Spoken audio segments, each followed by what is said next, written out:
Hello and welcome to the Good Stories Podcast. I'm Jody here with Steven. Today's episode is a boy's coming-of-age story, or maybe I should say tale instead of story, as it takes place on a fishing schooner off the coast of New England. It's called Captains Courageous by Rudyard Kipling. Now, I don't think this is Kipling's most famous book. That's probably The Jungle Book. That, too, tells the story of a boy becoming a man. But even as Kipling was writing this book, the skills and practices of these schooner fishermen were decades old and were being replaced by newer mechanical technologies like the steamship. And for us now, the setting takes us back to a time before phones and computers, where a boy learns true grit and confidence through hard physical work, and he earns his place among a team of men that he learns to respect. So let's get into it. Time for a story. Harvey is a rich, young, and arrogant boy of 15 years. He is spoiled by his multimillionaire father and is doted on by his overprotective mother. While traveling to Europe on an ocean liner, he torments the crew and lords it over everyone with his wealth. One day, he falls overboard. But he is fortunately rescued by a simple fisherman working from a schooner. The ship's name is the We're Here. The captain of the schooner does not believe Harvey's stories of wealth, and he refuses to give up a season fishing to take him back to shore. As a result, Harvey finds himself an unwilling deckhand on board a working fishing boat off the Grand Banks. Hard work, discipline, and the good company aboard the We're Here transform Harvey from a spoiled rich kid into a full-blooded banker.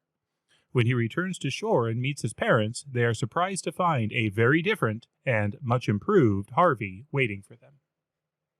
So the We're Here is a hard ship name. It is. And I kind of love it because it's one of those names that a ship would really be named. That somebody thought, this is a great name for a ship.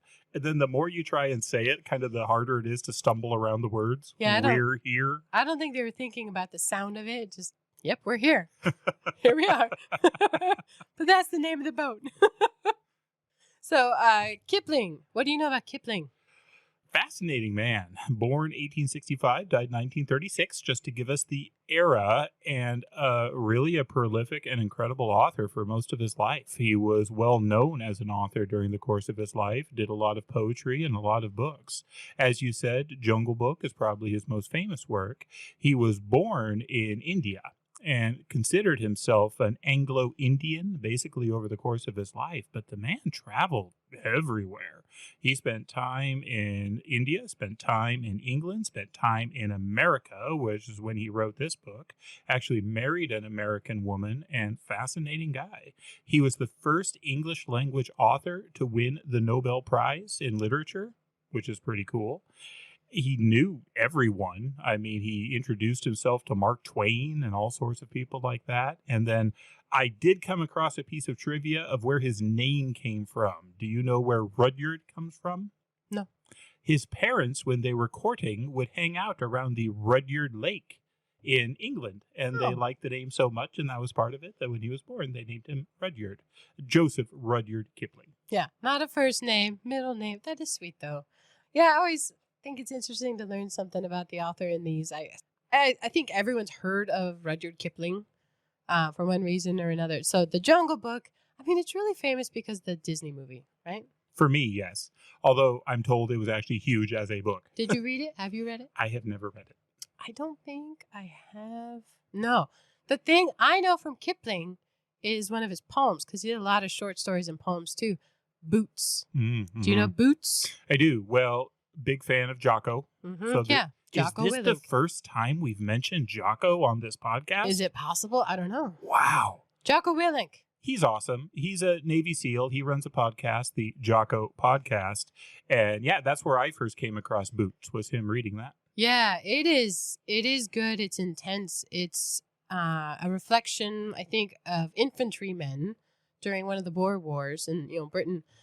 So yeah, Kipling did live in India, but it was British India at the time.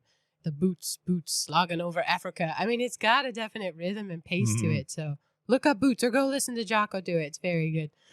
That one, and then I read one called The Man Who Would Be King. I have not read that one. I've heard of it. I'm trying to think where it was. Lewis might have referenced it in one of his, things where he's just listing off all the things he'd read and got something out of. That was interesting. there was so much cultural stuff I did not understand, but it's written from the perspective of like a newspaperman in British India. And these two, I don't know, adventurers, they end up climbing into the mountains and becoming tribal kings in this remote area, but then they blow it and one comes back basically dying and doesn't recommend it. 0 stars. That's probably not how he said it, but it's a really interesting story. But I gotta admit, there was a lot I didn't understand about it. So I think there's just cultural interplay. Oh, I'm sure. I mean, well, I've never even opened that book, so you've got me beat on it, but that might be worth doing. There's 2 other poems he did that have been prominent in my life. So If, for many people, is one of his most famous poems. If, again, I encourage you to read it. And then the other one that I've actually gotten a lot out of is just called Tommy. So the poem Tommy is really good. As a veteran, it speaks to some of the challenges of that and has been moving for me in my life. Ooh, I don't know that one. I'll look it up. It's funny. This week, I watched the movie Clue with my kids, and there's a Kipling reference. Yes, there is, by Mrs. White. No. Wadsworth says, ours is not to reason why, ours is but to do and die. And someone takes great issue, because it's Clue, at the word die. Like, die? What do you mean? He's like, no, I'm just quoting Tennyson. And then Colonel Mustard says, I prefer Kipling myself. And he turns to Miss Scarlet, and he asks her as he holds out some food, do you like Kipling, Miss Scarlet? And she says, sure, I'll eat anything. It was funny. That's great. The title, Captain's Courageous, I actually looked it up, and something said it came from Shakespeare. I think that's not true. It's from a ballad, the Ballad of Mary Ambree. Have you read this one? I looked that up when I was looking for this show, too. And it's not a long ballad. Well, the line is, from the ballad is, and captains courageous whom death could not daunt. I think it is really a reflection in this story about really just the bravery. These men run some crazy risks. Mm-hmm. Some of them die. I mean, Harvey gets on board and has a place because someone had recently died. And that was just a commonplace thing for them. Yeah, I think you're right. I think that's definitely a tribute to the courage of these captains courageous. Going a little bit more into the Ballad of Mary Ambree. I did a little bit of background on this. The ballad itself is actually the story of a woman going into battle. So it's the story of a woman who goes to the siege of Ghent and ends up leading troops in battle and doing combat, and it's this whole thing. And I can see some parallels there, too, of somebody who goes into an area where they don't belong, that is definitely foreign to them, or they wouldn't be considered at home, but then becomes home and earns honor and respect through it. So I think there might be a little bit to the full ballad as well. The version of the ballad I read is fun, was attributed to Andrew Lang, which anybody who loves folktales and fairy tales recognizes the Andrew Lang fairy books. And I think it's the same Andrew Lang of the version of the ballad I read. Like Bluebeard. I know of Andrew Lang. No, he does the color, right? The blue, yes. The blue fairy. What's the other color? There's Green? Several. There's like 7 or 8 of them. I can't remember exactly how many. The Blue Fairy book was always my favorite because that has a lot of the stories that we all know, but it also has things like Bluebeard. So, so watch out. Take it for what it's worth. Bluebeard. Somebody told me we should reference other episodes more, so I'm trying. When did we talk about Bluebeard? Scarlet Pimpernel. Yes. That one. Okay. The other thing I learned going through that is a new term in terms of literary analysis. So Kipling, among many others, he wrote what are called, I'm going to say it wrong, Bildungsroman. It's a German word. Have you heard of this? No, but that sounds very German. Oh my goodness, totally new to me. But it means a coming-of-age tale. Oh. So there's stages to it. I mean, literary analysis, they always put phases in development, but they attribute loss and then a journey, personal growth through conflict, and then ending with maturity. So the Iliad, I think, is thought to be the first one, kind of Achilles' story as he goes through in his development. Ender's Game, clearly. Huck Finn, Anne of Green Gables, Little Women. One I thought of, Harry Potter. Come on. Yeah. It's a Bildungsroman, or however you say it. So I didn't know these things in terms of literary genre and just how much time people spend thinking and categorizing literature. Interesting to me. I mean, I don't want to do it, but I think it's cool that it's out there. Yeah, I remember the first time I read C.S. Lewis's An Experiment in Criticism, which was kind of my introduction to the world of literary criticism. And I just remember after reading it that, oh my goodness, this is not what I do. No, but that's a cool word. I can appreciate a cool word. So Kipling, he did win a Nobel Prize, and I have the reason he won it. So they called it the prize motivation. So it's a quote: "In consideration of the power of observation, originality of imagination, virility of ideas, and remarkable talent for narration, which characterized the creations of this world-famous author." That's a pretty great recommendation. I mean, it is the Nobel Prize. So. Yeah, I would hope he's got a good one. Needs to be good. But that took me to words he made up. As all the great authors do, right? Yeah, everyone does, right? That's how language develops. So he is known to have coined the word Grinch. Really? Over 60 years before Dr. Seuss. Excellent. It was from something called The Lament of the Border Cattle Thief. Again, I haven't read it, so this is something I found. But here's the quote for Grinch. "It's woe to bend the stubborn back above the grinching quern. It's woe to hear the leg bar clack and jingle when I turn." Grinching. Okay. He also gets cushy. Oh. And lunchless. Lunchless. Someone who hasn't eaten lunch yet. I think I could have figured that one out.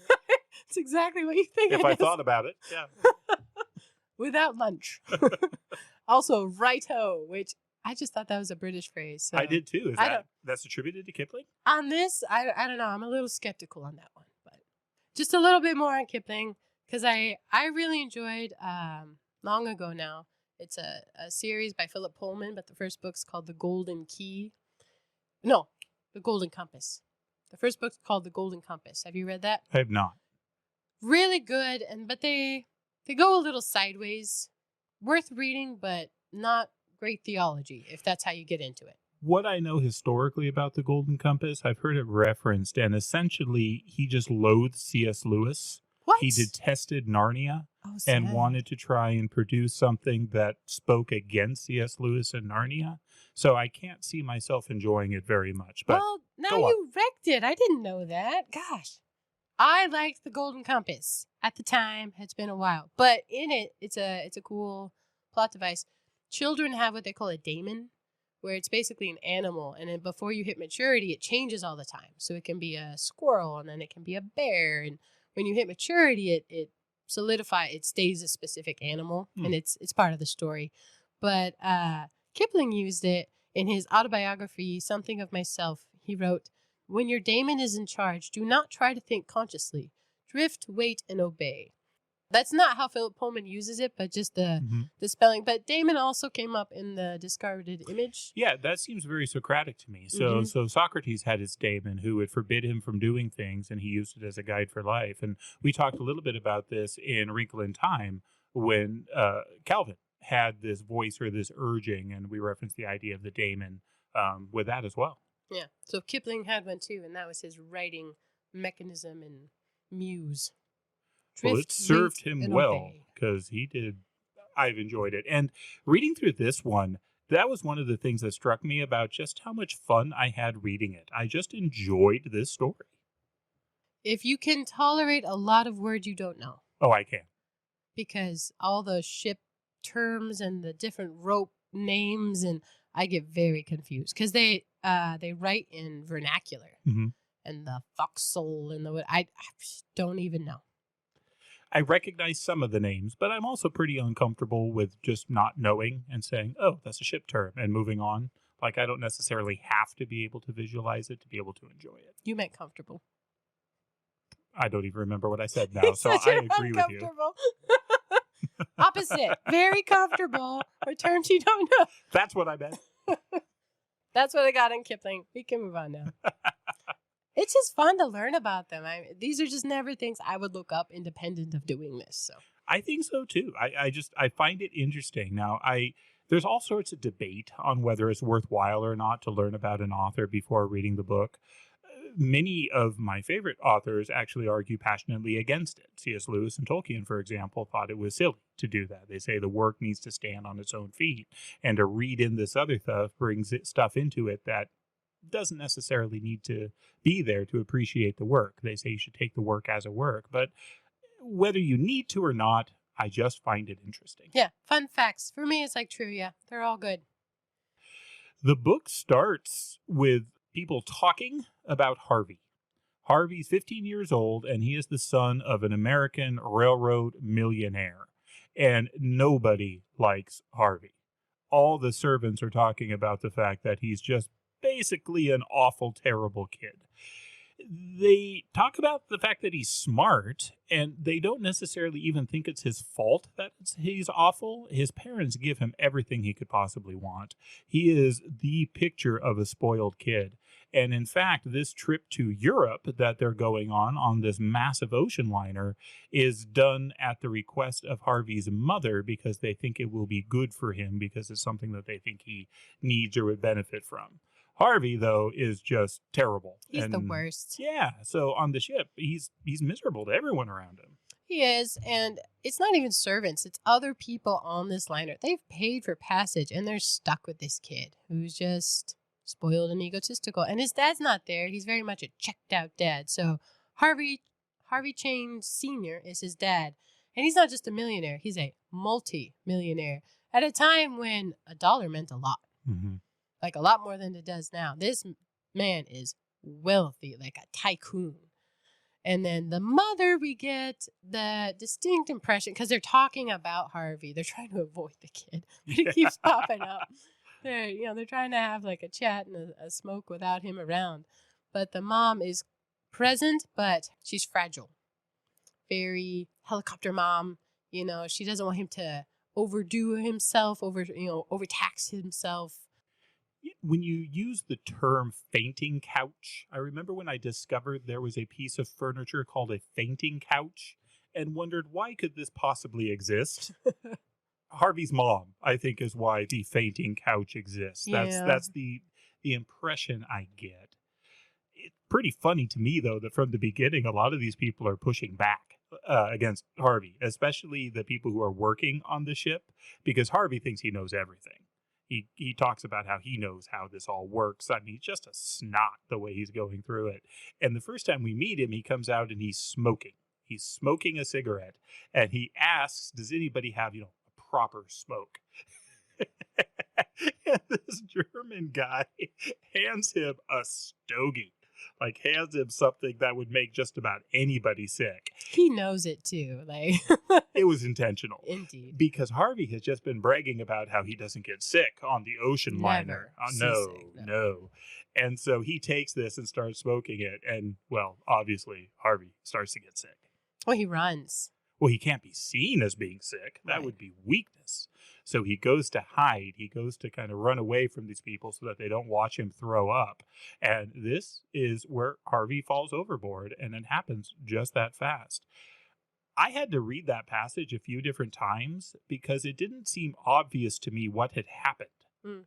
It's not a big splash sort of thing. He actually describes it fairly poetically as like the sea, like receiving him into its arms. Just kind of scoops him into the water. Yeah, and I'm like, oh, did he fall over? Yeah, he fell over. Yeah, and I think there are no witnesses. So there are 2 movies, and I think we should talk about those at the end. And so it is a little bit different in those tellings. In the book, nobody sees him. So his mom thinks he is gone. Mm-hmm. No sign. And then he's in the water. And it describes, I think, the waves up around him a little bit. But when he kind of comes to his own thinking again, consciousness again, there's somebody above him. And something below him. He is saved by a fisherman. Manuel, the Portuguese fisherman from the We're Here, the schooner called the We're Here, saves him and puts him on board the boat. What kicks off here? There are those of us who do just have a love of the sea. There is something about the sea that is beautiful, and I think Kipling really puts that into this book well. That just kind of appreciation and beauty. And in fact, I want to read the poem that he puts in the introduction to this book. This is from Longfellow, and the poem is this. I plowed the land with horses, but my heart was ill at ease. For the old seafaring men came to me now and then with their saga of the seas. And this is where we start the saga of the seas, because Harvey is on a fishing boat. Yeah, when he wakes up, he's lying on a bunch of fish. And this Portuguese man with a heavy accent is talking to him above. And Manuel's great. He doesn't have a huge role in this book, but he's always calm and gentle and positive. And so basically he says, yes, I had to scoop you up. You know, the sea didn't get you today kind of sensation. And he takes him back to the main schooner. Harvey does not make friends quickly on the schooner. No. He insists that they take him back to shore. He talks about how wealthy his father is, on how wealthy he is, and that they have to take him back to shore. Captain Disco Troop of the We're Here. The names in this are great. One little aside, we learn later in this book that the captain is named Disco because that's where his parents went before he was born. That's where he was conceived. He was named after an area like Rudyard. Yeah. Named after the lake. Off the coast of Greenland. And Disco says something like, yeah, it's rough to do that to a baby, but here we are. So yeah, he meets, I think before he meets the captain, he meets Dan. Yes, he does. And so there's 8 men aboard this ship. And so Dan is actually the captain's son, but he works, and he works hard. And he's confused to see Harvey, but Harvey mentions money a lot. It's painful. And he, I think, immediately assumes that they stole his wallet because he's reaching for his pocket. Oh, there's references to his pocket spending money. And he gets like $200 a month. I mean, just an absurd amount of money. And so he goes for his pocket. The wallet's not there. And he accuses this man of stealing from him. They just rescued him. Repeatedly. Yeah, not just bad. once, but repeatedly. Yeah. Disco is so cool. He's the captain of the schooner, and he is just a manly man. He's quiet, but he's strong, and we learn is just a wizard on the ocean in terms of fish. He can think like a cod, which I think is great. Well, he puts up with Harvey for a little bit here because kid just fell over. Obviously, he's nuts. You know, being in the sea has touched his brain a bit. And Disco is working to try to make a judgment. I love how they spell it, J-E, a judgment. One other thing that I enjoyed reading through this book, this is an English author writing about Americans.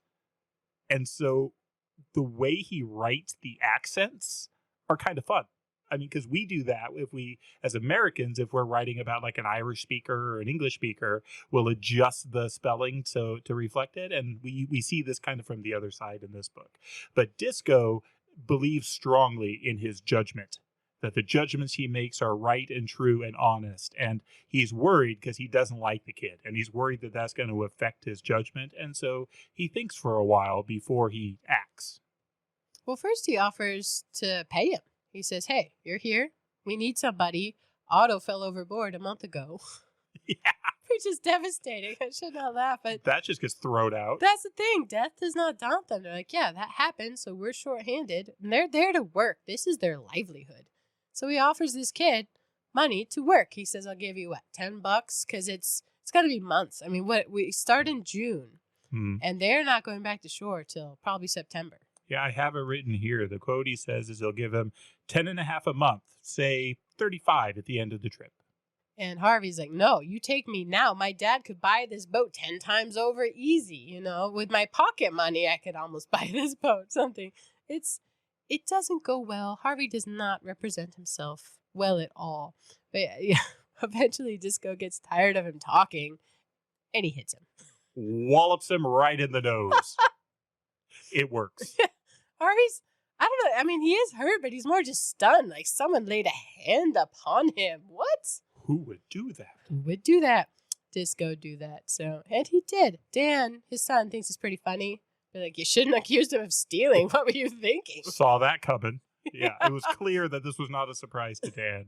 And Disco, I think, sends him down below with Dan at this point. Like, kind of get out of my sight sort of thing. And Harvey goes down with Dan. And it's interesting how these relationships develop between Harvey and all of the crew as we go forward. But here with Dan, this is early in the book, but Dan actually believes Harvey. Mm-hmm.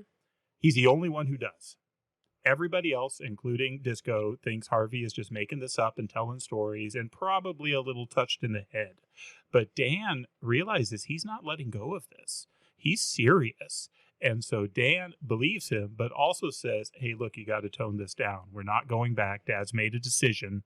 You better just get on board here. Yeah, Harvey tells Dan, it says marvels upon marvels. And so at least part-wise, Dan believes him. But Dan's also really tickled that his dad made a mistake because Disco Troop does not make mistakes.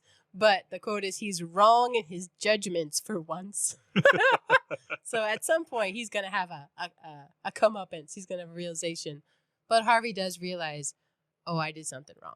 Harvey realizes early on, I shouldn't have done that. And he actually goes to the captain, and Dan really helps him, I think, with this. Yeah. But he goes and he apologizes. The captain, he actually takes it really well. He's upstanding about it. But he tells him, yeah, I knew it. I am very seldom mistook in my judgments. Knew it. Dan is tickled inside because he knows he's playing the long game. Dan is patient and knows that this is going to be great when the truth comes out. The captain sends him back, and Dan's showing him around, and Dan shows Harvey the hold where they're going to keep all their fish because they've just launched recently. Is that right? Yeah. So it's pretty empty. And he asks, so where are the fish? And I love this proverb Dan gives him. He says, in the sea they say, in the boats we pray. I underlined that. I love it. Yeah, that was so good. And this book is full of these little snatchy things like that, these witticisms of the fishermen. So I did read that Kipling had help writing this story because he was, as you say, very British. But he used a friend of his named Dr. James Conlon. And Conlon had served in the Gloucester Fleet when he was young. And so they basically talked it through. So Conlon gave him the content and the words and dug out old names of ships and all these kinds of things. And Kipling wrote it because he was good at that. So it was really this partnership thing. And so the proverbs and things like that, I think those entirely came from Conlon, who lived it growing up. And they really do immerse in this boat from the start. Kipling does a great job of describing what's going on. In this second chapter here, Harvey gets to work. He starts to have tasks. So these boats that are all out fishing, these dories that are launched from the schooner, all of a sudden they start coming back and they start bringing on board. Dan starts to point at the different dories and talking about who is rowing each one, because he can tell just from the way they're rowing, the way they look in the boats. And as you said, there's a handful of people on the boat. So just walk through the names of the cast of characters on the boat. We've met Harvey, Disco Troop, and Dan. We've met Manuel. The others are Tom Platt, Uncle Salters, Penn, Long Jack, and the cook. Yeah, and they don't list them out that way. So it actually, kind of like Harvey learns them incrementally, so do we as we read it. Dan's pointing out, he's like, oh, you see that dory? That's Uncle Salters. He's stung up for sure. Harvey's like, what? Stung by what? Strawberries. Or Dan says pumpkins or lemons and cucumbers sometimes. Like, what? How is it? What? So it is a little bewildering, and because that's Harvey's feeling as he's getting in. But then that's how he learns the phrases and what things are, and they come back around. So this is helpful to me. It's Uncle Salters. Uncle Salters is actually Dan's uncle. He is legitimately the captain's brother. So Uncle Salters. Because I get him and Tom Platt mixed up till I figure that out. Oh, that makes sense. Tom Platt, though, is the veteran. He was in the United States Navy on a real ship of war. The Ohio. And is always telling stories, and everyone else is tired of hearing Tom Platt stories about the Ohio and the way a Navy ship should be run. So he's a great character. Yeah, and those are introduced here just as the dories are coming in. And then, okay, you see Salter's dory, you see the one behind that, that's Long Jack. He's an Irishman, so you learn these pieces of them. And then as Harvey gets to know them, we learn more about them. But then, Harvey's put to work, and Dan asks him, he's like, so you've never done a day's work? And the quote is, must feel kind of awful, don't it? Yeah. Yes, because that's the way he really thinks and the way all these men on this ship think. And Harvey needs to learn that. Yeah, and he to his credit, Harvey resolves to work and to figure it out. And he does, he is very intelligent. So he kind of puts his mind to it. But it is a whole new thing. Yeah, and this day one, so his first day on the boat after getting socked in the nose, he gets put to work. He and Dan are in charge of winching the dories up onto the boat and figuring out how to do that. And he yanks on the rope because he's there to work. And Dan's like, you don't have to pull that hard. Take it easy. Yeah, but there's ways to do that. So the boats are flying around his head and landing on the deck, but he's not done. There's fish on all these boats. And so they start unloading the fish. But the fish don't just get unloaded. The fish have to be gutted, cleaned, and salted. And so there's a whole assembly line that happens. And Dan kind of yells to Harvey and puts him in his place and says, okay, do this, do this, do this. And Harvey is just floundering, but he's doing it. He's, see what I did there? Ooh, bad fun. Anyway. So he's working really hard on all this, and they keep going until it's crazy late. And then he has to keep watch. And Dan enjoys this because he gets to carry a rope around with a knot in it and whip him every time he falls asleep. Can't fall asleep on watch. Can't fall asleep on watch. So it's quite the first day. Like in Moby Dick, it's painful how they describe the level of detail of processing those whales. I mean, we could do it after reading Moby Dick. True. Painful. This isn't like that, but they do go through the process, and you almost learn about the interactions of the men. So, somebody's salting the fish, and it's Harvey's job to pitch them into the bin, and then Long Jack adds the cod liver, and he says hi, and then when he's done, Manuel has a roll, and he says ho, and they just go through it, and there's definitely this rhythm and pattern to work on this ship, and yeah, Harvey's in it right away, and then. Here's the quote. It says, at the end of 1 hour, Harvey would have given the world to rest. For fresh, wet cod weigh more than you would think, and his back ached with steady pitching. But he felt for the first time in his life that he was one of the working gang of men, took pride in the thought, and held on sullenly. And they end it, Uncle Salters ends it with knife O. That's the signal. We're done, boys. One of the things I enjoy, too, again, are these little fishing tidbits and snippets that go in here. So as they're cleaning the fish, they talk about how they paused a few times because they got their fingers caught on a Frenchman's hook. The crew of the We're Here does not think much of French fishermen at all. And part of it is they say that the French fishermen, when they're fishing, use these bendable metal hooks. The idea is that those can then be bent again when they go flat. But what tends to happen is these fish will take in the hook, but it won't actually hook them because it goes straight. And then there's this chunk of metal in the fish. So as you're going through, hundreds of fish, slicing them, moving them, gutting them, there's sometimes these chunks of metal in there that you ram your finger on and get cut because of the Frenchmen and their fishing strategy. And so they do not like that. It's little things like that really do make it real, make it alive on terms of what's experiencing. Yeah, for sure. And then, yes, Dan pushes him around the deck to keep him awake. But then it says that the next guy on watch finds both boys asleep and so asleep that he literally rolls them onto their berths. Yeah. Their bunks, basically. Dan had a big day, too. He did. And they're boys. How old is Dan? I think he's a little younger than Harvey, but early teens. I think so. Okay. Harvey's 15. They tell us that clearly. So I think Dan's a little younger than that. So, I mean, really, for the first time, Harvey doing real work, but he also gets real sleep, and then he has real hunger. So here's how the next chapter starts. It says, it was the 40-fathom slumber that clears the soul and eye and heart and sends you to breakfast ravening. You and I usually pick different quotes out of the book, but we are right on it this time because I loved that. The 40-fathom slumber. I want one. That sounds great. How restful does that sound? I mean, he earned that sleep. He hasn't earned a night's sleep in his life, but that one he did. So, and this next day, they're right back to work. They eat, and they eat a lot. I mean, they feed these guys, and they talk about the fish they cleaned the night before. Like you said, one of the characters is a cook. The cook doesn't talk a lot, but he definitely has a role, and he feeds them well. So they have the heads of the fish for breakfast and fried cutlets and all these things. So they pack themselves full because they are going to work it off. Mm-hmm. They need the energy.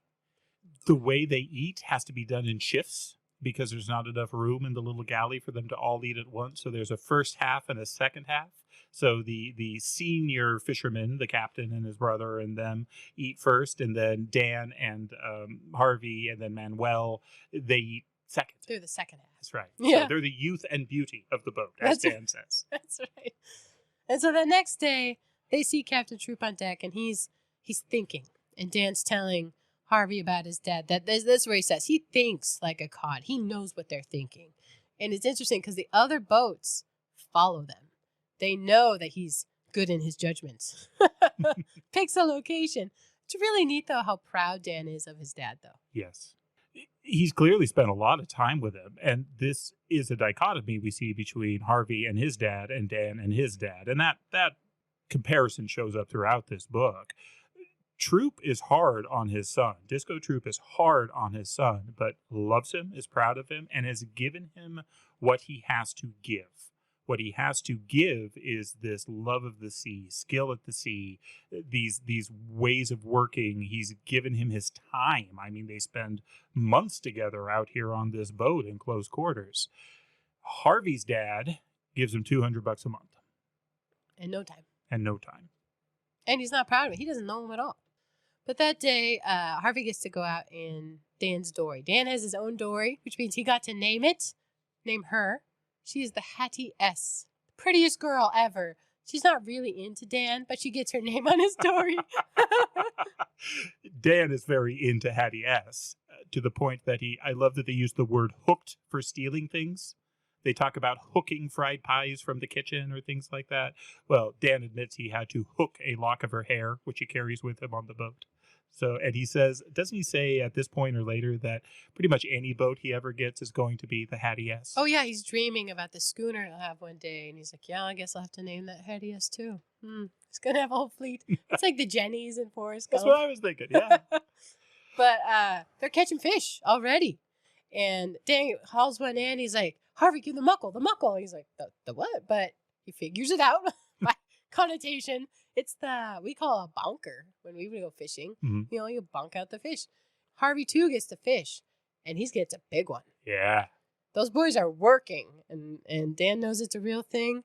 And here's the line. It says, Harvey's knuckles were raw and bleeding. Did you underline this one? No. Oh, okay. Were raw and bleeding where they had been banged against the gunwale. His face was purple-blue between excitement and exertion. He dripped with sweat and was half blinded from staring at the circling sunlit ripples about the swiftly moving line. But he is hauling in that fish. It takes like 20 minutes of back-breaking pulling for them to haul in this halibut.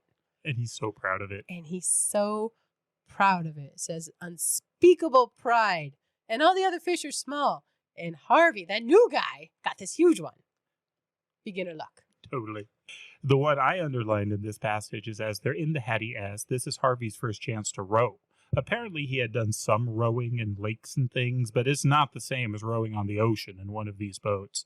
And he struggles. It doesn't go well. Throughout the book, they talk about his ladylike rowing. I mean, he gets better at it over time, but here he's really struggling, and he ends up like whapping himself in the face with the oar as it kind of pumps up. It hits him in the chin. And I really like this line. So it says, Harvey regained a seat with aching jaw and a frown. No good getting mad at things, Dad says. It's our own fault if we can't handle them, he says. I think there's wisdom in that. Oh, yeah. Yeah, no good getting mad at something that was your fault. But Dan also seems to take all of these as, yeah, that happened to me. I learned. Yeah. And so these are all opportunities for Harvey to learn and become a fisherman. And he chooses to, and quickly. He's really good at it because he doesn't get mad. He gets back to it. And catches a huge fish. Huge. More than 100-pound halibut. We talked earlier about how we get to meet the different crew members kind of one at a time as their stories and things around them. And this is where we get to learn some of the background of Penn. We talked about Uncle Salters, who is Disco's brother and Dan's uncle. Well, he seems to have sort of taken under his wing Penn. Penn, short for Pennsylvania. It's not even a real name. And as they're going back to the boat, Dan actually explains a bit of this story to Harvey because he doesn't want Harvey to screw it up. Apparently, Penn had at one time been a fairly affluent preacher. He had been a pastor in the Pennsylvania area, or I don't know if it's Pennsylvania, but in a city called Johnstown. And they keep referring to this Johnstown tragedy where there was this massive flood. The whole town was destroyed. And I guess Penn saw his wife and kids destroyed, killed in this flood. And he went out of his mind. He turned simple.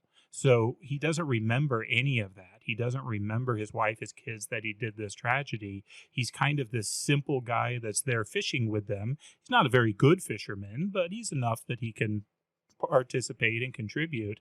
And Uncle Salters has basically befriended him and tries to protect him from memories of Johnstown.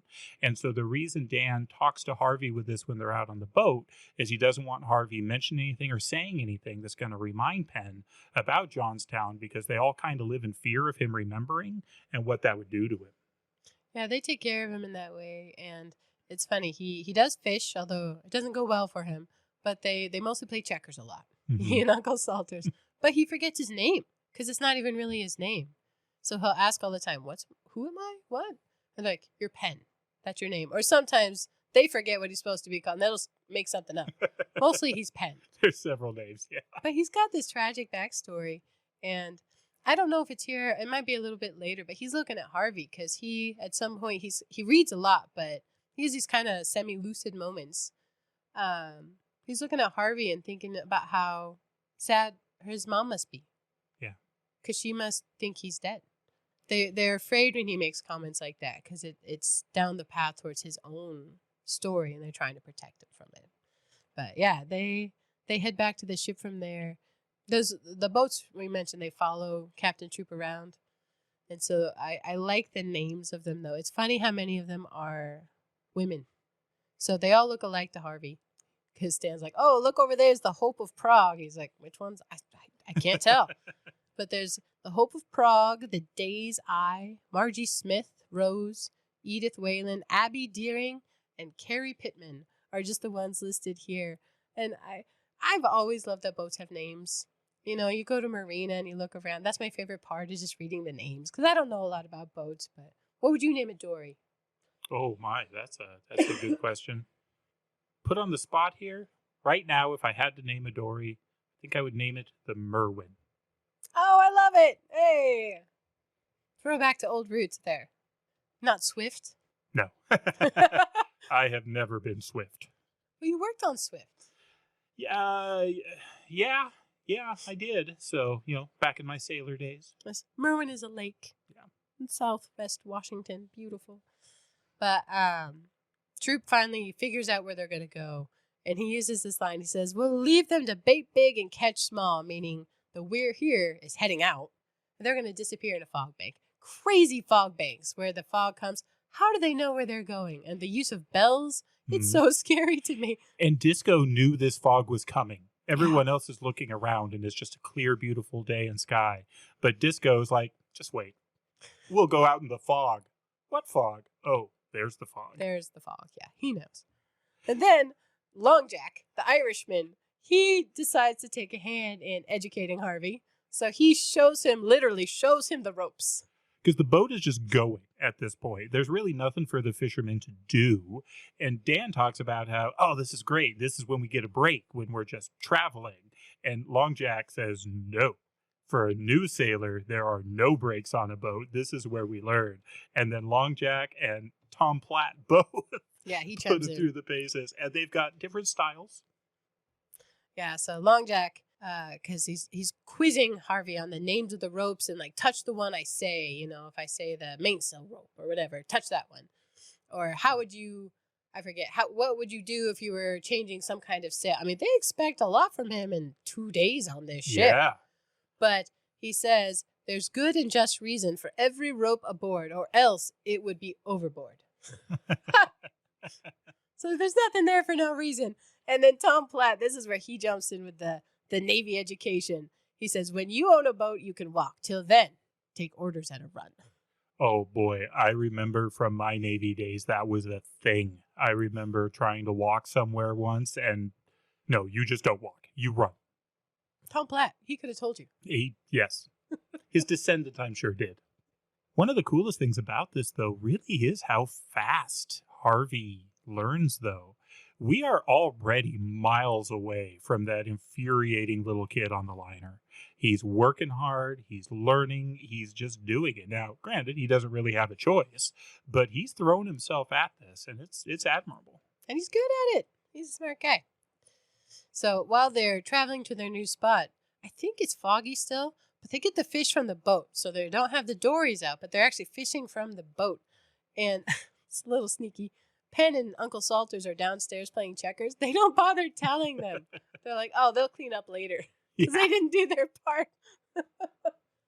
At some point, they do all kind of start taking a break. I think there's a storm going on to where they can't really fish anymore, can't really do anything above. And you get to see what this crew does when they're at leisure, when they're at rest. And this is where the songs come out. They start singing and telling stories, and it's a lot of fun. Apparently, Disco only knows 2 songs, but he sings them both. Yeah, he contributes. Harvey wants to contribute as well, and so he's trying to remember, and he remembers. He has a song he learned in school, the Skipper Ireson's Ride, and he starts to sing this song, and Disco says no. Shuts him down hard. This is the longest speech we get from the captain the entire book. Disco apparently knew the background of this and thought the song got it wrong, and he just would not allow it or accept it on his boat. And he launches into it. And apparently it's commonly known, and he takes issue with it. So, no, that one's not allowed. Sorry, Harvey. Dan again, I expected that. I mean, Dan knew as soon as he started. Yeah, I knew he was going to stop you on that. Should have asked me before he did that. But there is this heavy fog still. And Longjack and I think Tom Platt, they go out in a dory in this fog. And Harvey thinks this is a mistake. They're going to die. Like, what are they going to do? And the dory's overladen in his mind. But Harvey's given the task of ringing the bell. So he's tired, and they've been doing this back-breaking work. But he is ringing the bell, and consistently, because he feels like their life is literally in his hands. And it kind of is. He's not wrong. But what a scary, like, talk about responsibility. Like, you do this or they might not make it back. Yeah. Oh, boy. Yeah, and I mean, I've been on lakes, I've been on rivers, I've been on the ocean, and the ocean is just a whole different thing. It is huge, and they're in rowboats. Yeah. It's amazing. Yeah, but Harvey realizes as they're telling stories that he's not seasick anymore. He was getting seasick on the liner. He fell over because he was seasick. He fell overboard. Not seasick anymore, even though they're on some big seas. And Manuel, who's so sweet, he talks about being back at Gloucester. Oh, you got to light some candles, right, to say thank you. And so Harvey asks, oh, you're Catholic? And it launches into this whole thing between the men about their beliefs and their superstitions and what they believe and what they don't based on what they've seen. And I like this quote, that there were the makings of an hour-long discussion of the kind that fishermen love, where the talk runs in shouting circles and no one proves anything at the end. I really enjoy the window into the conversations between these people when they're not working and the things they talk about. And you mentioned the superstitions and what they believe and don't believe. One of them starts singing a song about basically when they're all done, how much fish they're going to have at the end. And he gets shut down because, here's the quote, "Hold on," roared Tom Platt. "Do you want to nail the trip, Dan? That's Jonah for sure. Unless you sing it after our salt's wet." And so here we get the whole discussion of Jonah. This is great.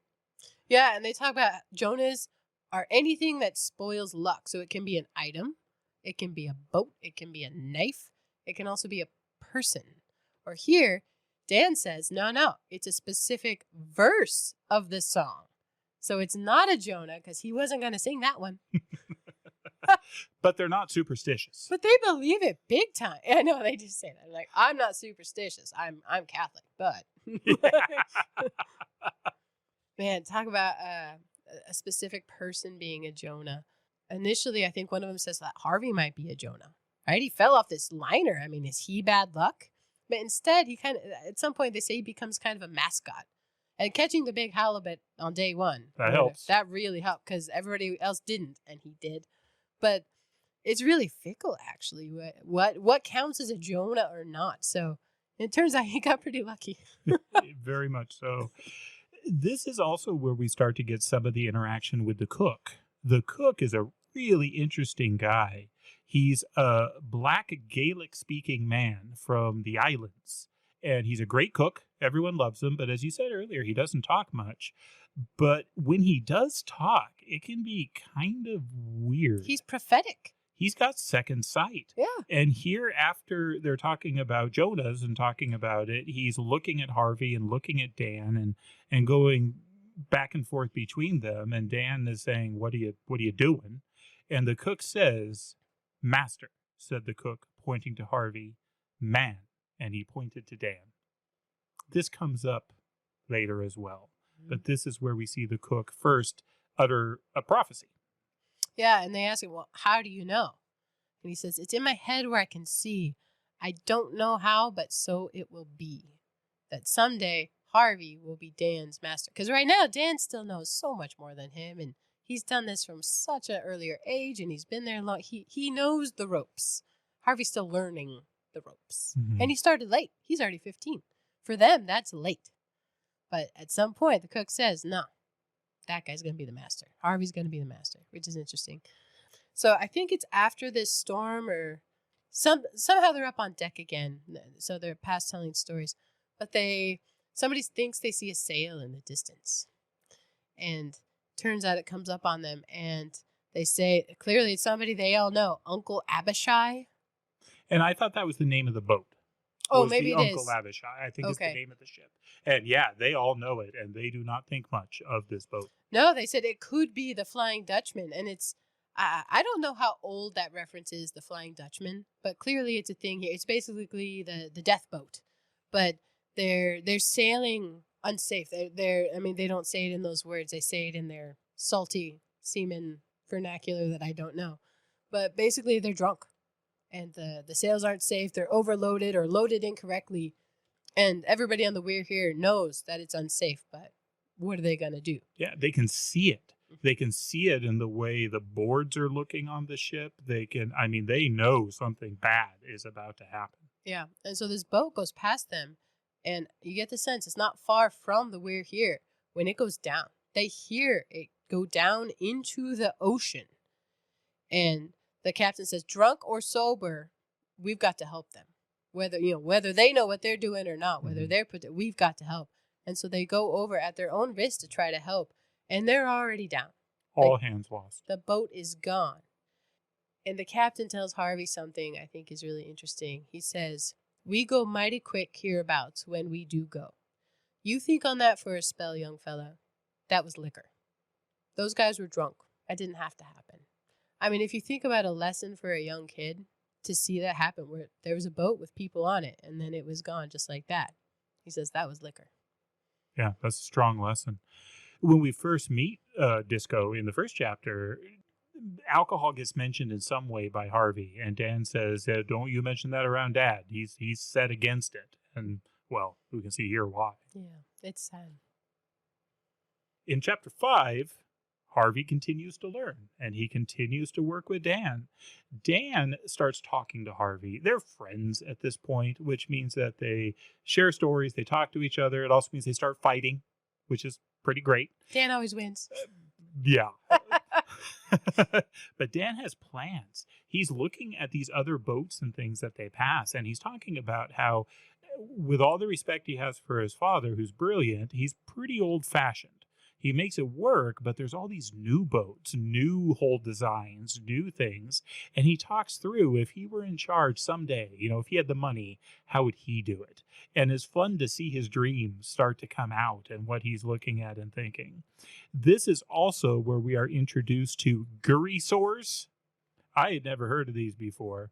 They have kitted Harvey up in Dan's old clothes. So he looks like a fisherman now, including the oil skin to keep the rain off and things like that. But he's wet all the time. And so what happens is where the sleeves rub, they get these pustules that pop up. And to the crew, they're like, no problem. We pop these with a razor.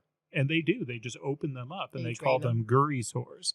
And Dan, this is where he gives Harvey a compliment. This is where he says, "You are now a blooded banker." So the Grand Banks, he's a guy who's now working on the banks, and he's blooded because of the gurry sores. And that's, again, that's a coming of age. That's a rite of passage that he gets to go through. And so Harvey just keeps learning here. As they're going along, they keep meeting other ships, and I think the next ship they meet is the French ship. The French ship, nobody likes. They just do not like the French speakers. None of them speak French except for Harvey. And there are some things they want to trade with this other ship or Tobacco. think they can get, tobacco specifically. And Harvey says, well, yeah, I speak French. And so Tom Platt, the old Navy man, says, all right, let's go over. Let's do this. And so Harvey gets up and starts talking. They can't understand a word he says. He can't understand a word they say. Whatever French he has learned does not help him on the ship. But Tom Platt starts making hand gestures and signals to them. And somehow it works because they're welcomed aboard, the trade commences, they get their tobacco, and then they go back on the ship. And Harvey asks, how could you do that? How could you communicate with your hand gestures? And he says, well, it's not that they're French, it's that they're Freemasons. Harvey says, are you a Freemason? Well, sure looks like it. Was that just known as a thing, a brotherhood? Oh, yeah. At the time? Rudyard Kipling was a high-level Freemason. Oh. No, You said that like I should know. I did not know. No, Rudyard Kipling was a high-level Freemason. So what does that mean? I mean, I'm sure there's more that it means inside the organization, but... Yeah, I am not one, so I can't tell you what goes on inside. It's a fraternal order, so think the elks, the moose, the eagles, things like that. But it's much older and it's international. Particularly early in American history, it was a very big deal. Many of the founding fathers were high-level Freemasons, but... I saw that on National Treasure. There you go. The key part to it, though, was that it was international. And so it brought different cultures and groups together. And so it was a way of communicating across cultures and across language. Yeah, clearly got sign language. But the other cool thing happening as Harvey learns is he learns to read the boat. It's actually a long passage, so maybe I won't read the whole thing. But they describe how the We're Here, she's just having a chat on the ocean. It's like she's saying these things, and then the ocean responds, and Dan comments, yeah, she's a natural Patrick Henry, right? She's got the conversation going. It's so personal and human how he starts to feel the water and feel the movement of this boat up and down the waves. He does miss his mom sometimes, and he's worried that she's worried because she was a fragile person and wanted to take care of him. But mostly he wants to tell her just how great his life is now. Yeah. And that's all to the positive, I think. We should feel bad for his mom. But here's the quote. It says, he was recognized part of the scheme of things on the We're Here. He had his place at the table and among the bunks, could hold his own in the long talks and stormy days when the others were always ready to listen to what they called his fairy tales. And so here they do talk more about the types of stories each person tends to tell. So the captain... he always tells like whaling voyages or crazy weather or extreme fishing, or he'll talk about how the fish think. He gets like rocks from the bottom, the soundings, and he can like tell things about the fish from these. Yeah, when Harvey is being taught how to sound. So sounding is where you throw a weight into the water and you see how deep it is. You would think that the important part of this was how deep is the water, because you don't want to run into undersea cliffs and rocks and things like that. But Dan tells him right off, no, that's not really the important part. So Disco knows this water so well, he doesn't need you to tell him how deep it is. He just knows that. What he's looking for is what's on the bottom. So they put this sticky stuff on the lead that they throw into the water. Tallow. And when they pull up, they can grab sand or strawberries or whatever it is off the bottom. And that's what Disco is looking for, because that helps him know what the fish are going to do based off of that. Or shell or gravel. And the strawberries, they're like stinging nettles, but from the bottom of the ocean. Harvey gets them at some point, and they're pretty bad. Yeah, right off.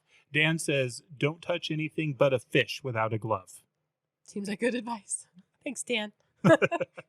So Long Jack's stories, he tells ghost stories. And so very superstitious. I mean, he'll talk about deadly fogs or There was some boat where they wouldn't call, they'd only whistle. They didn't have the bell ring, it was just the whistling. So he tells ghost stories at night. Those are good.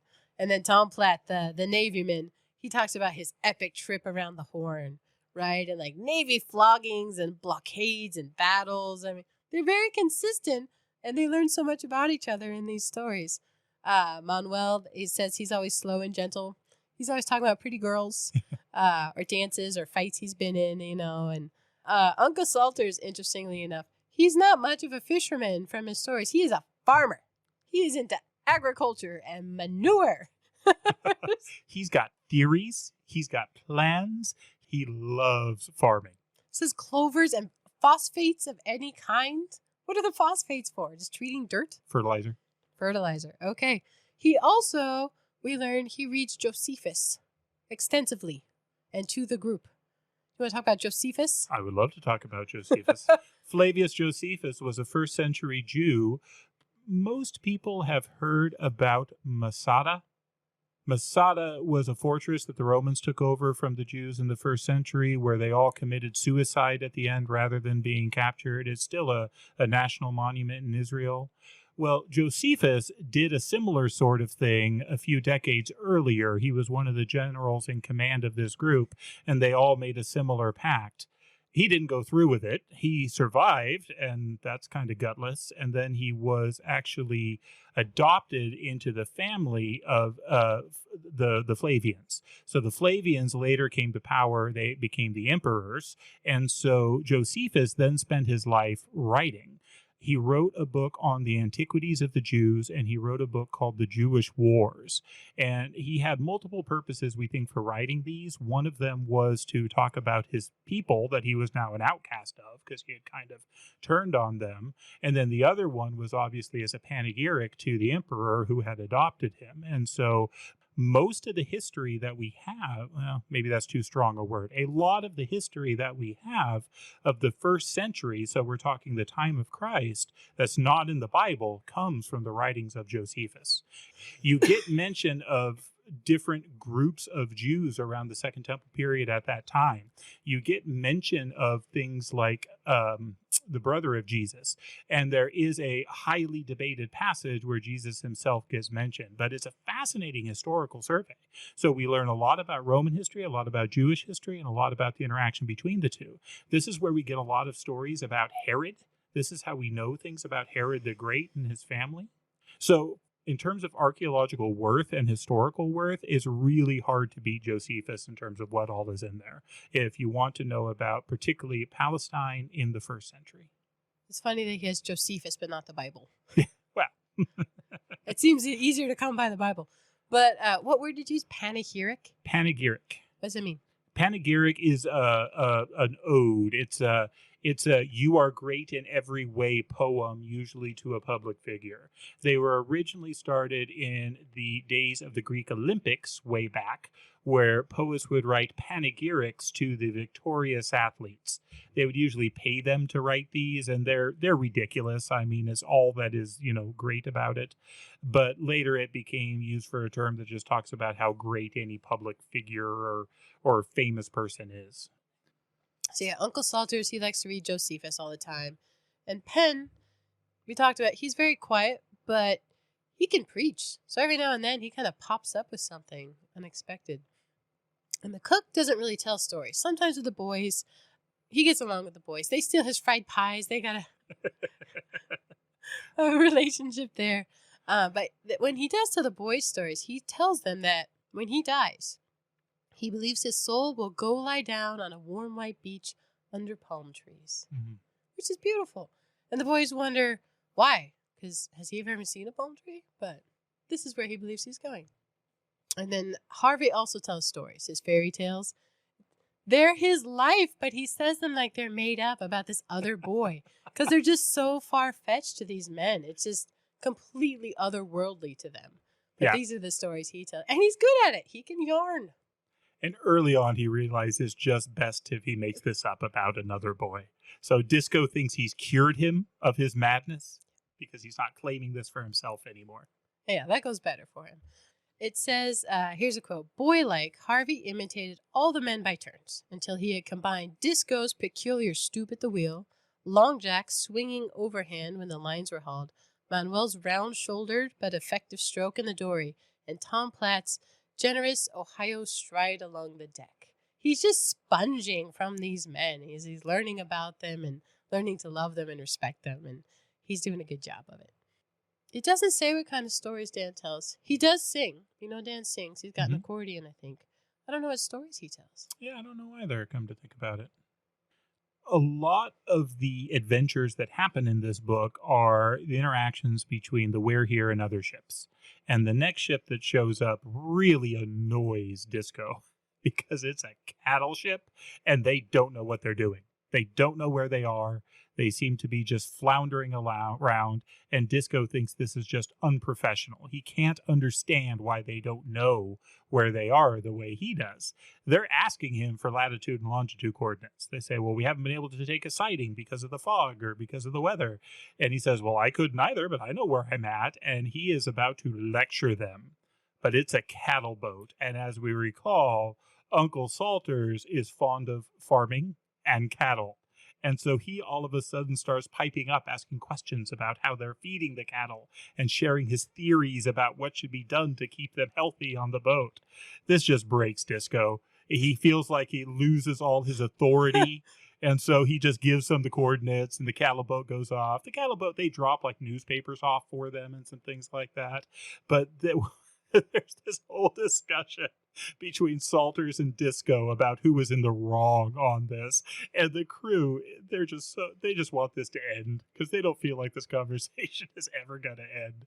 It's pretty great. I think Long Jack is the one who really navigates that, right? Where Disco's like, that was disrespectful of me, and Uncle Salter's like, no, they need to know about what they're doing. You could tell from the smell of these cows, they're doing something wrong. Long Jack just navigates it around, and slowly it spirals downwards, so keeping the peace. But there's another boat that comes up that, again, Disco doesn't think terribly highly of, or at least doesn't seem to. This is the Harvey Cheyne. We had mentioned that earlier on one of the boat lists, but this becomes a kind of a sailor standoff, right? Who's the better sailor between the two? And obviously it's Disco. Yeah, the Harvey Cheyne has a reputation for not knowing how to handle their anchors. And it's funny that you see this more in a little bit here, but they know each other. I mean, this is definitely a community, even though to me, it would seem very isolated. You're alone. But no, the ships pass each other all the time. They go to the same spots. They follow each other around.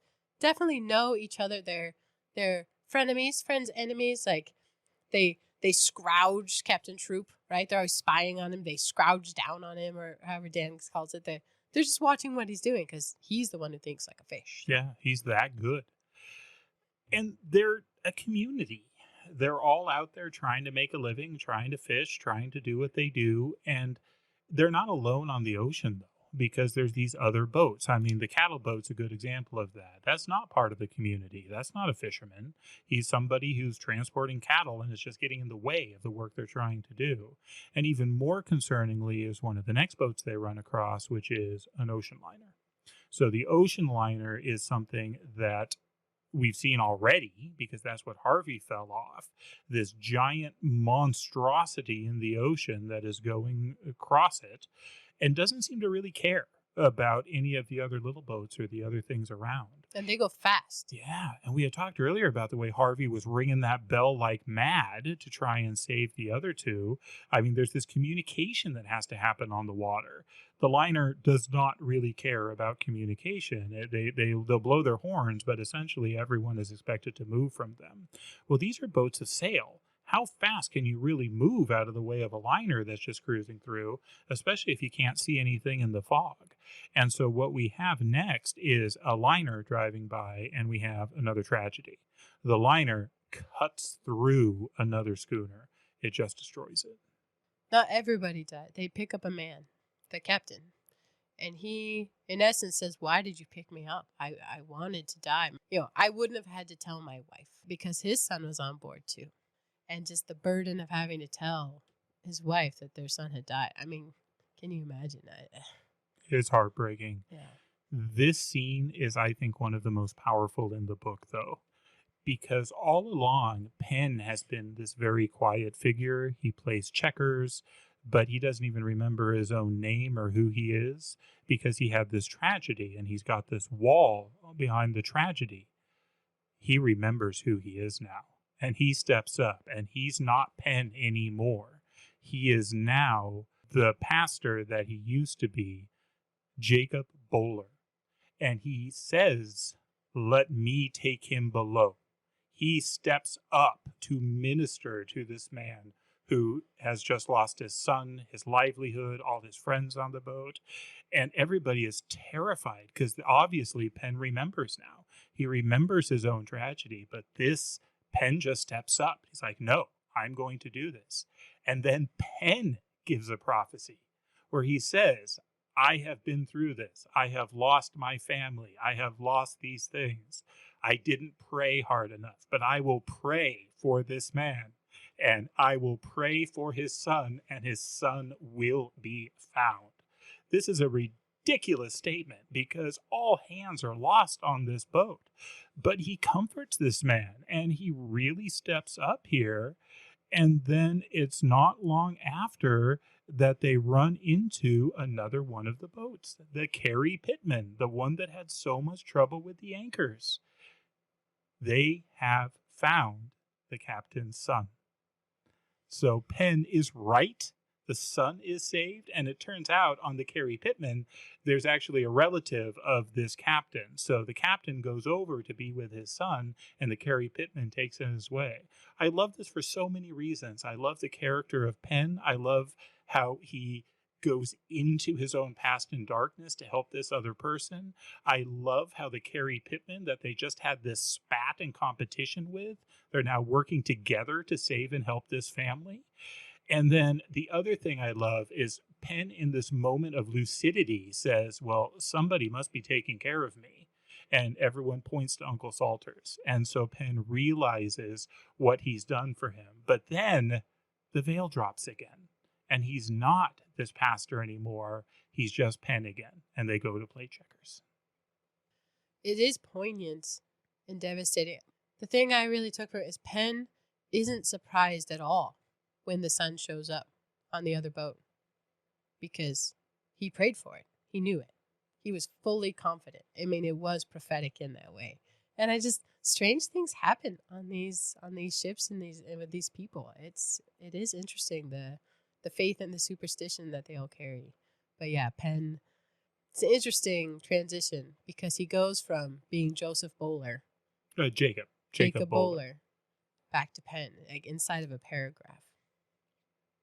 But Salters is so relieved, honestly, that he's back to Penn because he's just been trying to protect him the whole time.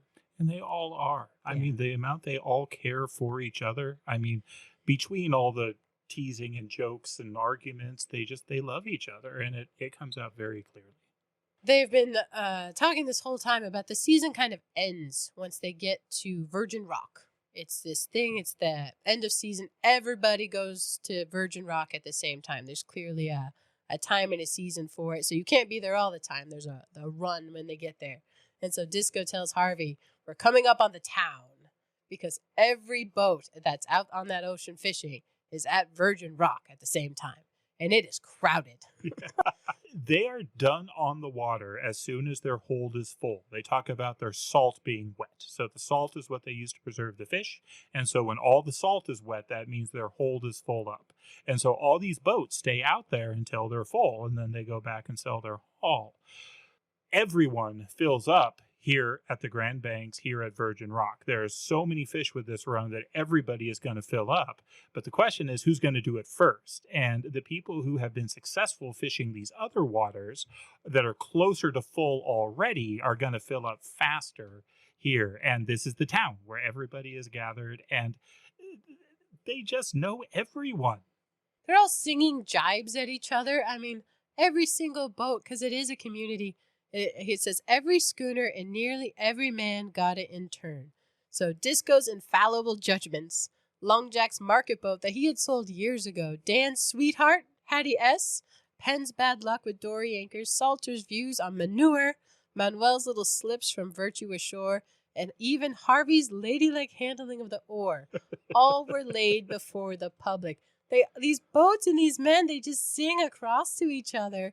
And it's funny how often it happens in chorus, because they all know the drill, right? It's from last season and to the next season. It's not just their ship either. They're all singing about every different one. Mm-hmm. And it's really cool description when they pull all the dories out and they are literally bumping against each other. They're all hooked together. There's so many. But these whales swim by. Yeah. And it makes the codfish jump up out of the water. So they're netting them as they jump. And Harvey sees the eye of a whale just below the surface go by. I mean, how unnerving is that? Yeah. Yeah. There's a few things like that we haven't really mentioned in the book. So the word grumpus comes up early. I had to look it up. A grumpus is basically kind of a small whale. It could be a killer whale or a few different other species of whale, I guess, dolphins, things like that. But yeah, they're seeing all this stuff. I mean, and then there's the cod here that they're netting, or there's another time have we already passed it? The squidding. Oh yeah. Yeah, so apparently squid is really good bait, and they love it. And so at one point, they pass through this school of squid, and they just drop these hooks down. But they're not like fish hooks. They're almost like these basket hooks. And they're catching these, and they're talking about how crazy it is because the squid are just plastering everybody with ink. And so everyone is, but they've got all the squid bait now that they use. Yeah, another ship wants to trade for the squid, but the deal's not good enough, so they say no, like catch your own squid. Yeah. It's a funny interplay. I don't know. But there were the fish also they caught that were covered in crabs. And Harvey's like, can we eat these? Are these okay? And like, oh, yeah, these are great. So sometimes it's okay. Sometimes it's not okay. And it's just, there's so much that he learns just throughout. But yeah, here they're catching just tons of fish. I mean, there's no schedule anymore. There's no schedule. You work till you fall asleep. Mm-hmm. They fall asleep standing up. And then when you wake back up, you're back to working.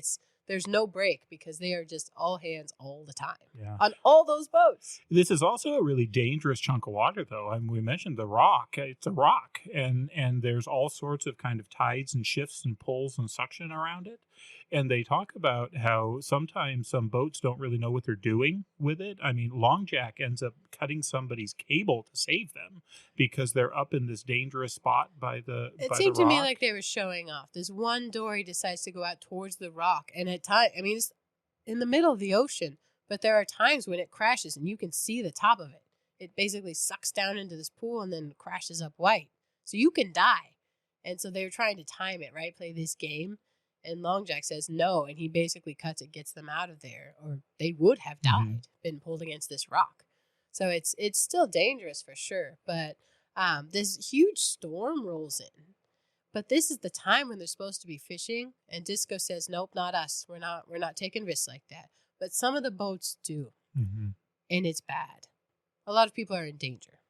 Yeah, Disco's boat ends up being a safe spot for a bunch. There's these dories that are just lost. They can't find their boats, and so they're hauling up these other ships' dories onto their boat to keep them safe there for a while. And it talks about how like Harvey and Dan are helping winch these stuff, but are also, grabbing on to anything they can so they're not getting washed over because that's a risk. I mean, yeah, it's a really dangerous sea. Yeah, so people do get hurt, but it turns out only a couple men end up dying, I think. But there's one Frenchman who dies. Another French boat. The French boats never turn out well in this. Turns out no. But they see kind of at a distance. I think they look through a spyglass. And they watch them put this body in the water. And it's really done simply. There's not a lot of ceremony to it. And I mean, that's striking to the boys. They're seeing death in this man. Like, they could have died. They could have been swept over. And they see this happen.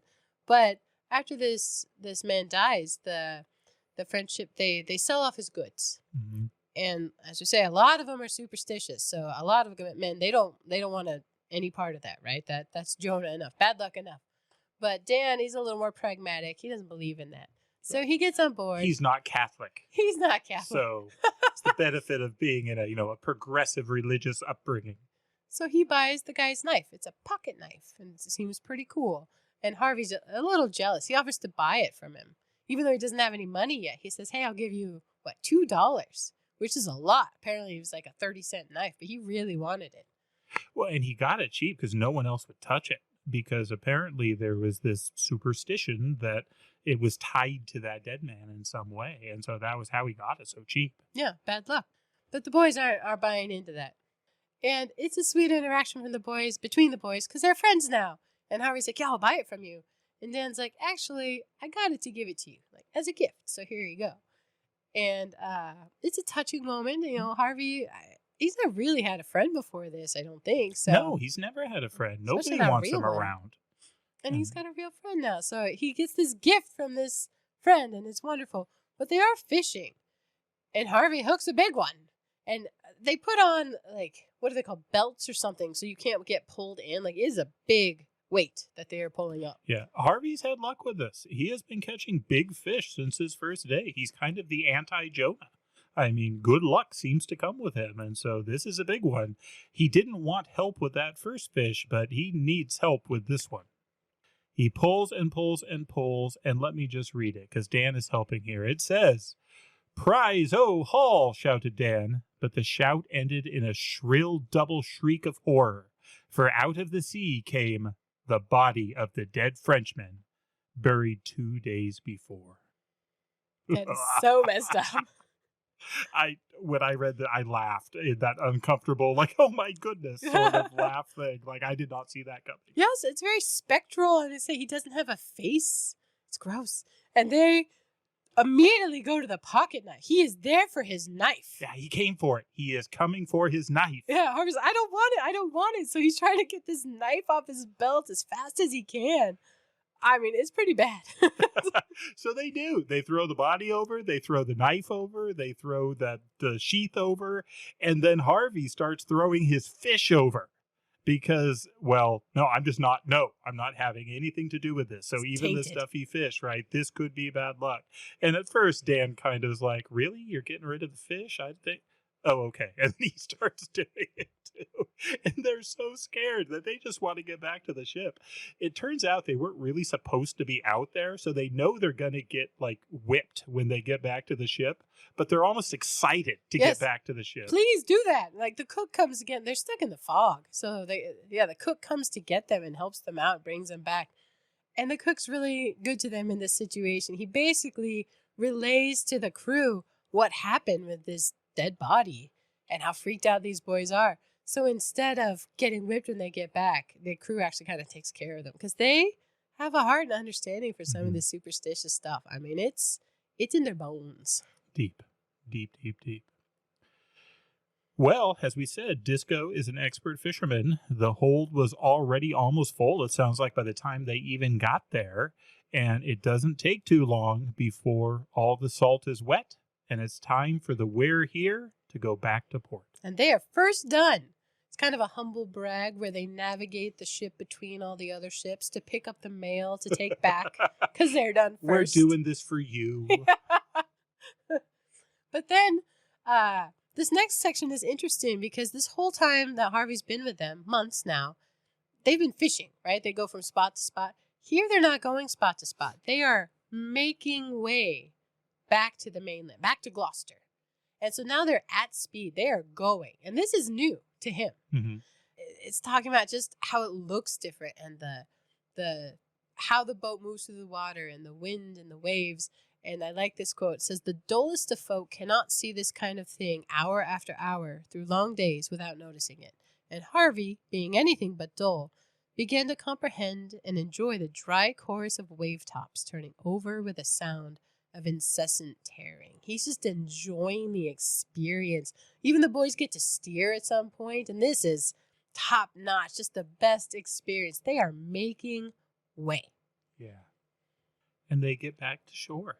They get back to port, and Disco's wife comes out. People that know them come out, and it talks about where Harvey just kind of slumps by the wheel and cries. He cries and he cries, and Dan and Disco don't think less of him for it. Yeah. I think there's something to that big time. It is so good. They've learned a lot about him too.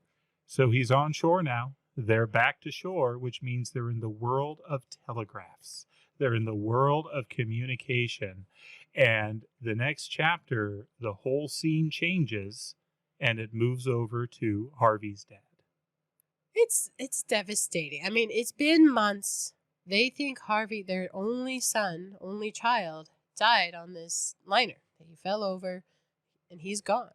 And so it talks about this man of 30 millions who he used to be this go-getter, right? And he's always at war, metaphorically. He's making deals, he's making money, he's doing business, and his heart's just not in it. He had this dream of his son taking over from him someday, right? He'd grow up, he'd go to school, he'd grow up, and then he'd be the leader. He would be the man out front. And he's just gone. That dream is dashed. And the mom, who was fragile before, she's just devastated. Here's the quote about his mom, or about Harvey's mom. It says, "Hope she had none, and who could offer it? All she needed was assurance that drowning did not hurt, and her husband watched to guard lest she should make the experiment." Yeah. I mean, if your son is taken from you in that way, wouldn't you think about it? Like, she didn't want him to hurt, didn't want him to suffer ever, even when he was alive, and that for him to go that way. But then they get a telegram. Telegrams are so fun.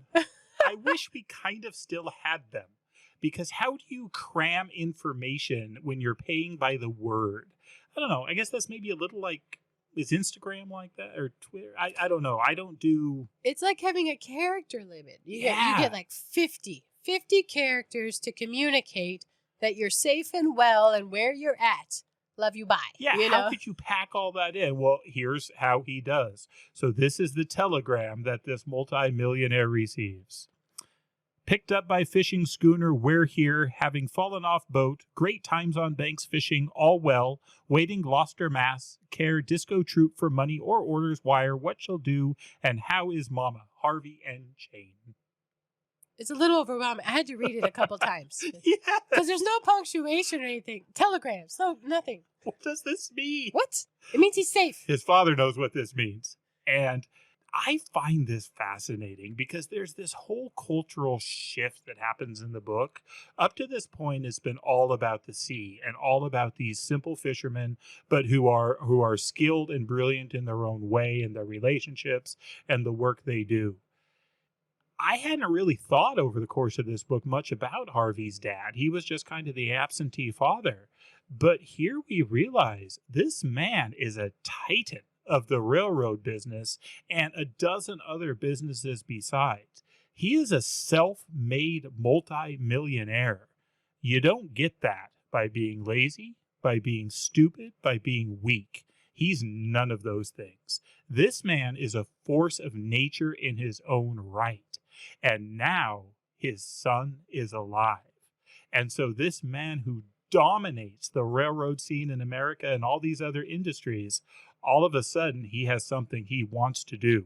He needs to get from the West Coast to the East Coast with his wife as quickly as possible to meet his son. And when this man wants to do something, he does it. All the stops get pulled out. So he's got his own private rail car, but he not only goes on his own railway lines, he has it navigated between all his competitors' lines so that he's the priority car going as fast as possible, and he sets records getting across the country to get back to see his son. Oh, it's a logistical miracle. I mean, if you think about railway and just the logistics is the right word, because you have to have a train waiting when you get there at the right time, and you can't be holding up somebody behind, or if you want to go faster than the train ahead of you. I mean, it is amazing, this network and system, and the guy makes it happen, and they describe it in great detail. So this is actually from Kipling, the author. He says, "When at the end of this tale, I desired that some of my characters should pass from San Francisco to New York in record time, I wrote to a railway magnate of my acquaintance, asking what he himself would do. And that most excellent man sent a fully worked out timetable with watering halts, changes of engine, mileage, track conditions, and climates, so that a corpse could not have gone wrong in the schedule." I mean, he did the whole thing start to finish intelligently with all the details included, with money, no object. Yeah. It comes across because it is incredible. And part of the other thing I love about this is that all his competitors freak out. Yeah, they do. Because this man has broken companies. He has destroyed people. He's always been ahead of the game. And so whatever he's doing, this must be some tactic. This must be some cutthroat railway maneuver for him to make another million. And they're terrified that it's going to destroy them. And so they're They ask, why? Why do you need this? What's so urgent? Yeah, and he tells his second in command, right? Go ahead and tell them the truth. Tell them I'm going to see my son. Yeah, the quote is good. He says, "Oh, okay." They're relieved. The bear was seeking his cub, not the bulls. And so then they're on board to help. And so they make this happen. And just the thing outside the story related to the Kipling thing. So the characters here, they arrive triumphantly. And it says in the book, 87 hours and 35 minutes to get to Boston, West Coast to East Coast. I mean, this was a shockingly short amount of time to cross the country, and Harvey was waiting for them. But when he included this in the book, a real-life railway magnate was so moved after reading it that he called out his engines and called out his own men, hitched up his own private car, and set himself to beat my time on paper over the identical route. And he succeeded. Good for him. So he beat Kipling's hypothetical but very practicable time. That is so funny. During this, Harvey is staying with Disco and his family. He's staying with Dad. And I love that Disco is telling his son, Dan, you're acting a little bit off. A little weird. Yeah, Dan is just giggling because remember, he believed Harvey from the beginning. Disco is thinking, well, Harvey's parents must not care about him much because they're not here yet. And Harvey has not tried to explain again what's going on here. And Harvey, I think, is looking forward to really showing them what goes on. And then he gets to, because his parents show up. Dan's a little smug. He's enjoying the joke big time. And I think Disco thought his parents would be local-ish. Mm-hmm. Certainly not on the other side of the country. Who does that? Nobody can afford that. No, of course not. And so it is days, not many for what they do, but it is days. And Harvey's waiting for them in Boston. His dad sends a telegram back, meet us in Boston. It's a really good interaction between him and his parents when they meet. Because again, they thought they'd lost him, and now they found him. But the quote is, after violent emotion, most people, and all boys, demand food. So they eat and they talk. And the dad in particular, he loves what he's seeing. Yeah. And he realized that he didn't know Harvey before, but he likes this Harvey now. He looks at him directly. He speaks clearly. He looks healthy. It's all good. But Harvey's telling these stories about his experiences. And his mom, his nervous wrecked mama, she says, I wonder your nervous system wasn't wrecked. And he says, what for, mama? I worked like a horse, and I ate like a hog, and I slept like a dead man. And she doesn't get it. She goes to lie down. Yeah. But his dad gets it. Yeah. And like you say, he loves this. He sees this, and he realizes he had that dream of his son taking over the empire, but he hadn't really done anything to make it happen. And it wouldn't have been possible. And now he sees that, oh, it is possible. Not only does he have his son back, but he has his son back in this improved way. And again, the dad is an impressive individual. He can read people and knows people, and he likes what he sees with Disco.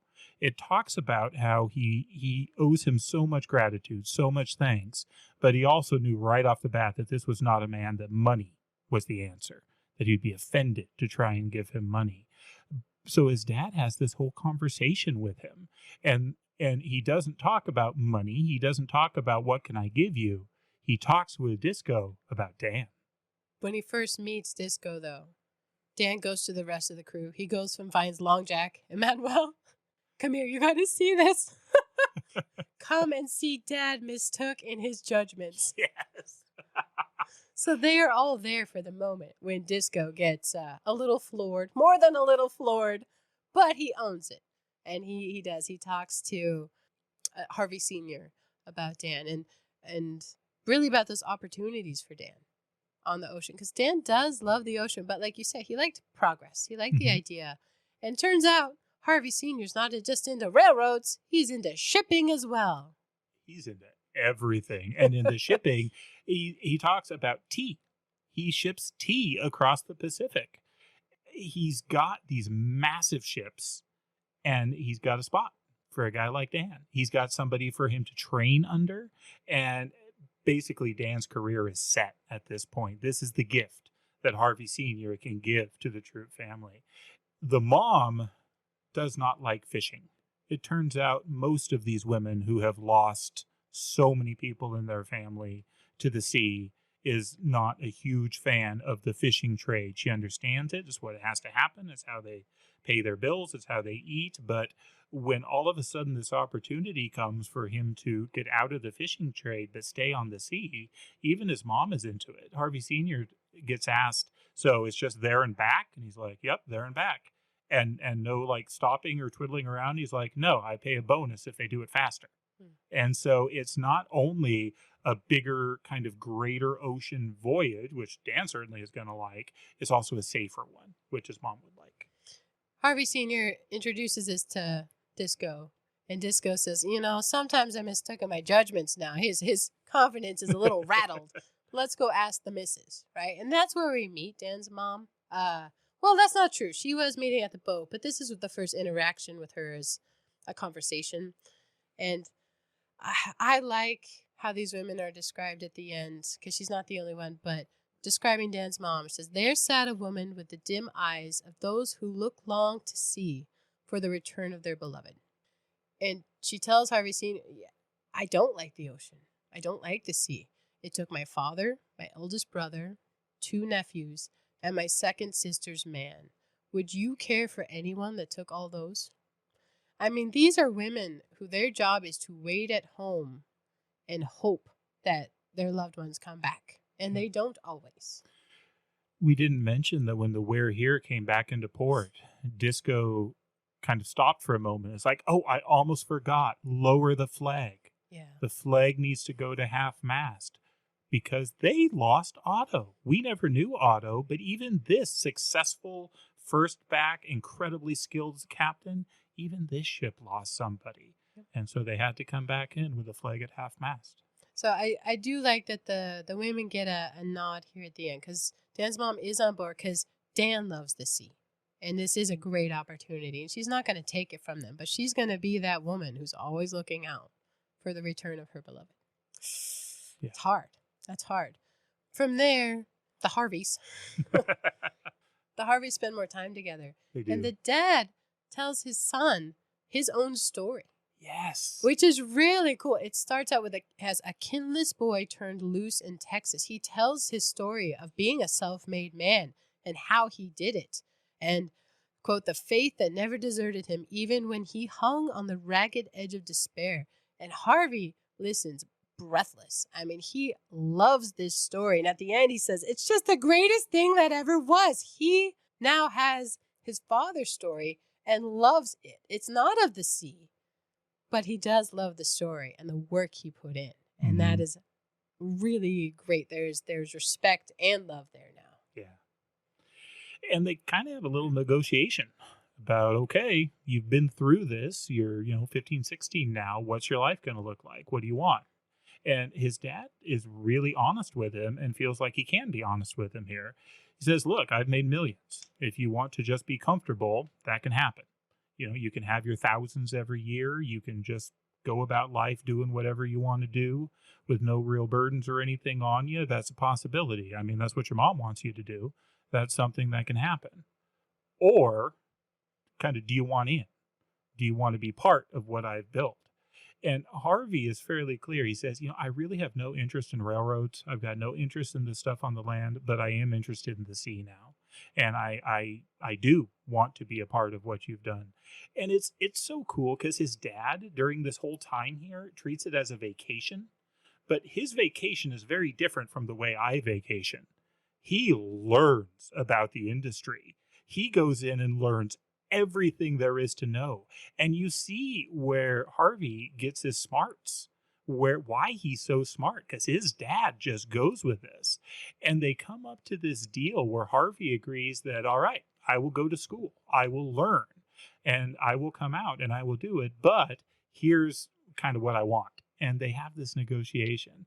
And it's really interesting because you see Harvey Sr. as the self-made man talking about how there are things that I will never be, right? I mean, I can crush all these other people. I've got this massive business, but I am not educated like these people. There are conversations that I am an outsider of and always will be an outsider. You have the opportunity to be an insider, and so take it. And he talks about it. He says it's really important that you work hard for this because everyone around you is going to be working hard. Remember, the people around you are going to be working for thousands. You will be working for millions. Wow. Yeah, no pressure. But they stay long enough to experience Memorial Day. And it's different than our Memorial Day. Well, not entirely different than our Memorial Day we just observed. It's when all the ships come back in. They read the names of everyone missing or who drowned in the season. So they read their names and a little bit about them. And it gives the widows and the sisters, the friends, the families a chance to hear their name and to memorialize these men who are gone. And even in this book, they put out specific names, which is interesting. Mm-hmm. And Harvey stands with the ship's crew. Yeah. He doesn't stay with his parents there. He has a role and he goes to stand with the ship's crew to pay his respects to these men.